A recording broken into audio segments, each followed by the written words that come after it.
Bonjour, bienvenue pour cette 22e capsule d'écologie intégrale où nous retrouvons avec plaisir Anne-Catherine Kennedy pour cette 11e capsule de la série des cœurs et des mains.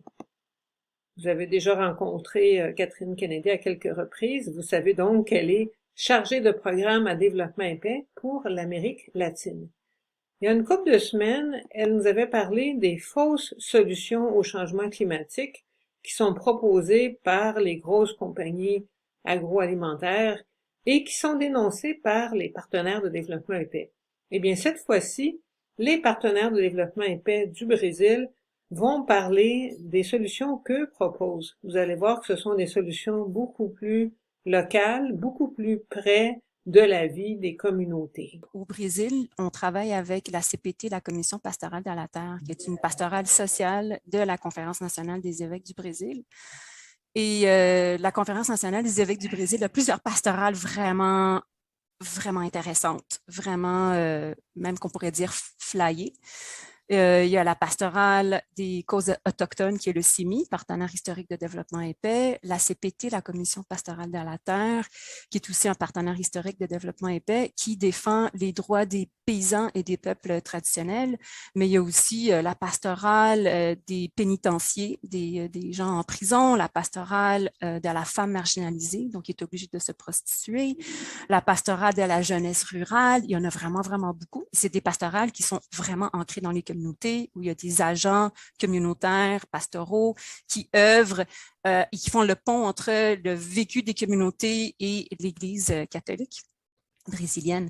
Et la CPT travaille avec des paysans et avec des peuples traditionnels. Au Brésil, les peuples traditionnels, il y en a vraiment beaucoup.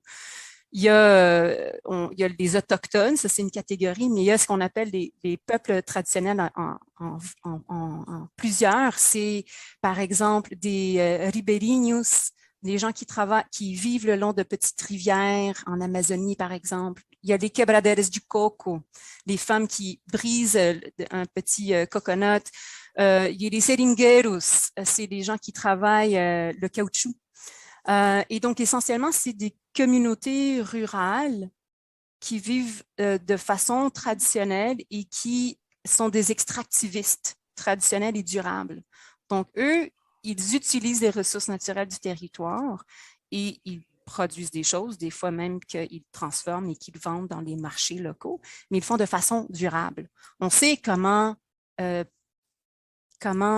vivre et occuper un territoire en faisant une extraction durable d'une ou de plusieurs ressources sans épuiser, contaminer et polluer.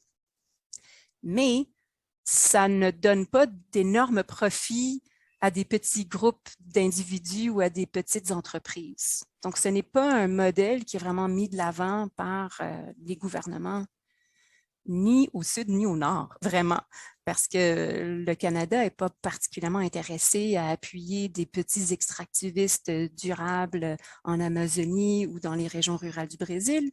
Le Canada s'intéresse aux ressources un peu partout, incluant au Brésil, et aimerait aider les entreprises canadiennes, par exemple, à pouvoir extraire des ressources et les transformer, mais à une échelle vraiment beaucoup plus grande, où essentiellement, l'intérêt n'est pas le bien-être des communautés locales, mais le profit d'entreprises qui vivent ailleurs. Donc, quand on voit le bien-être des communautés locales, c'est là qu'on voit que le projet de développement est durable et peut fonctionner. Donc, il faut commencer à imaginer des territoires, surtout des territoires qui sont importants ou fragiles, par exemple, où il y a des aquifères d'eau, où il y a des sources très importantes d'eau. Je pense qu'on est rendu là, qu'on doit dire que c'est des territoires qui doivent être libres de certaines activités économiques et industrielles, libres d'extraction minière, libres d'activités qui vont polluer et détruire l'environnement. Mais nos partenaires font, par exemple, de l'agriculture durable, de la permaculture, l'agroécologie sur d'assez grandes surfaces au Brésil en coopérative qui s'unit entre elles pour, par exemple, il y a un ex-partenaire de développement épais que le Mouvement des Sans Terres. C'est le plus grand producteur de riz bio de toute l'Amérique latine, du Mexique vers le bas. C'est pas rien. Donc, il y a des façons aussi, pas juste de produire à une très petite échelle pour nourrir une ou deux familles, mais quand même de nourrir plusieurs communautés, d'alimenter les villes, de produire et de transformer, mais en respectant l'environnement, en respectant les communautés et leurs droits et en leur permettant de développer des communautés qui sont dignes, où les gens dans la ruralité ont accès à des services comme l'éducation, la santé, l'Internet, le loisir, les commerces où ils peuvent se rendre à des locaux où ils peuvent vendre, par exemple, et ne pas être complètement isolés avec aucune route. Et là, ils peuvent bien produire et en avoir en excès pour la vente, mais s'ils ne peuvent pas se rendre au marché, ben, ils ne sont pas plus avancés.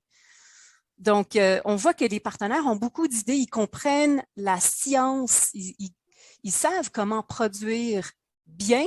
Ils ont découvert des semences qui résistent aux sécheresses, des semences qui résistent aux pluies excessives, aux changements même climatiques. Ils ne les appelleront jamais des semences intelligentes, comme l'agro-industrie aimerait qu'on les appelle. Mais la petite paysannerie a toujours développé et transformé les semences. La nourriture qu'on mange aujourd'hui, elle vient de milliers d'années de transformation de la part des êtres humains qui ont vu des aliments, qui ont voulu les manger, ils les ont trouvés pas très goûteux, ont mêlé quelques plantes ensemble, ont transformé graduellement ces plantes-là pour qu'elles soient plus intéressantes, plus sucrées, plus juteuses, plus, je ne sais pas. Mais on continue à le faire. Les paysans le font, mais ils le font de façon non brevetée, où ils partagent leurs connaissances et leurs informations. Ces semences-là sont des semences qui vivent dans la vraie vie et pas dans des laboratoires. Et encourager, financer ce genre d'initiative scientifique me paraît vraiment plus intéressant que de financer l'agro-industrie pour développer des semences, par exemple, qui vont être brevetées et qui, on le voit, on comprend le modèle. Si c'est des semences qui sont brevetées, il me semble qu'en partant, on voit que l'intérêt n'est pas de nourrir la planète, d'atténuer la faim, mais c'est d'enrichir ces entreprises-là.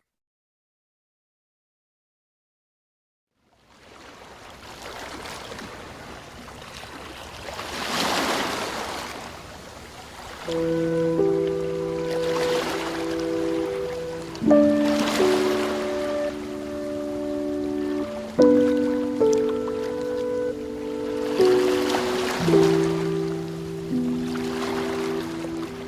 you.